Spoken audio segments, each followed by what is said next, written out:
du Fils et du Saint-Esprit. Amen.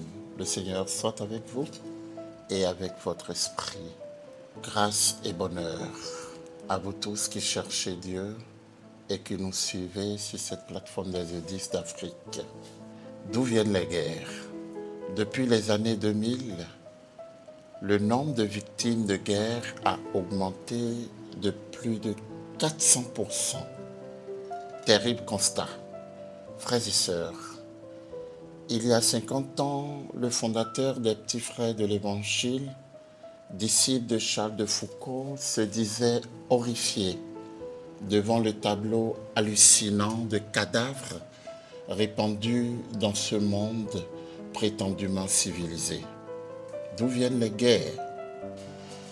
D'où viennent ces laboratoires de déshumanité et de l'antivie?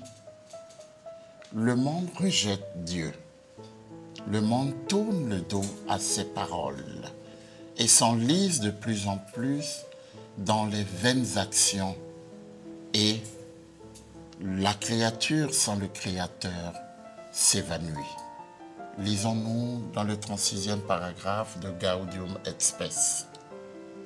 Le monde s'inquiète et s'agite pour bien des choses, pour des choses qui passent et trépassent. Chers amis, ce 16e dimanche du temps ordinaire vient remettre à l'endroit ce qui est à l'envers. Voilà pourquoi l'évangile d'aujourd'hui nous rappelle que la sagesse du cœur réside précisément dans la capacité de l'homme à concilier la brise de la contemplation et la force de l'action.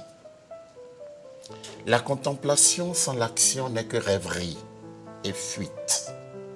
L'action sans la contemplation n'est que fanfaronnade et bruit.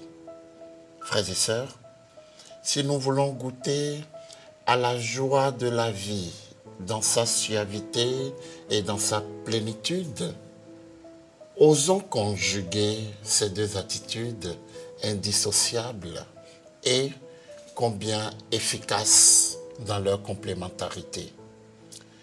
Apprenons à nous mettre aux pieds de Jésus pour l'écouter pendant qu'il nous révèle le secret de la vie et le mystère de toutes choses. Mais au même moment, soyons attentifs et ouverts à l'autre qui passe et frappe à notre porte.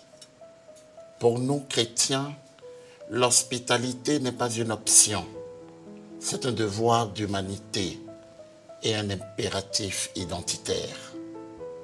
Do ut des, donne, afin qu'il te soit donné, accueille, afin d'être accueilli et honoré.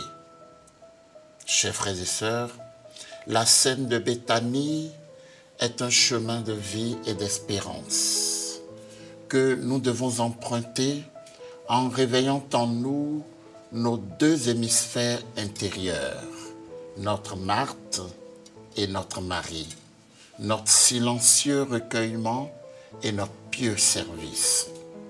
Là se trouve irrésolument la clé de notre épanouissement, le remède à nos insuccès et à nos infortunes, le lieu où se déclarent pour nous les nombreuses surprises de Dieu. Lorsque nous commençons à écouter vraiment le Seigneur, commente le pape François, les nuages se dissipent, les doutes laissent place à la vérité, les craintes à la sérénité et les différentes situations de la vie trouvent leur juste place. Quand le Seigneur vient, il arrange toujours les choses dans notre vie. Chers amis, nous sommes entraînés en ce jour à comprendre qu'au milieu de nos multiples occupations, il y a une préoccupation.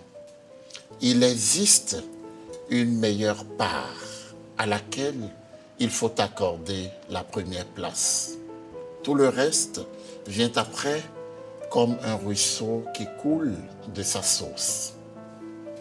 Cette meilleure part qui reste et demeure fondamentalement l'écoute des paroles de Jésus constitue un lieu performatif, un enseignement qui touche et façonne la vie, la change et la libère de l'opacité du mal, la satisfait et lui insuffle une joie à partager qui ne finit pas. C'est là la meilleure part, celle qui ne nous sera jamais enlevée.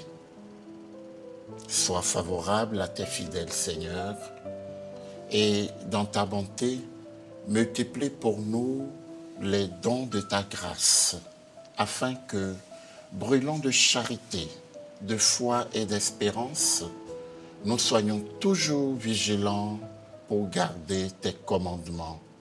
Amen.